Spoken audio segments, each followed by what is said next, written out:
You were integral in the conversations, especially early, to recognize that first responders need some type of assistance. And so you worked with lawmakers to kind of get us to where we are in those early conversations to create the FST5.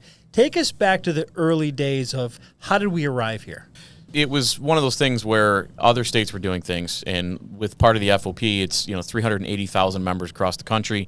We're just a small piece of that, the world's largest law enforcement group.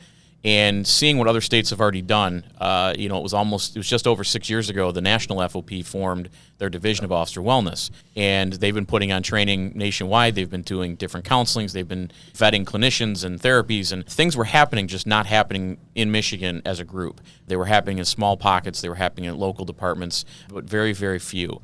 Definitely no sharing of resources. Some people didn't even recognize that there was a need. There was still the stigma that I'm not going to talk to anybody. I'm just going to counsel myself with over alcohol or over something else. And that was still going on. So it led us to start the conversation that we need to do something. And we started looking at what other states were doing. We started looking at, well, what's the first step? First step is always money. Where do we get it? We started having conversations with some of the retired first responders in the legislature. They're always our best friends. They're always our first responder resources. So we started that conversation, which spawned into, yep, let's get some money together. Let's start putting the grants together. Let's start figuring out what we're going to do for the next step.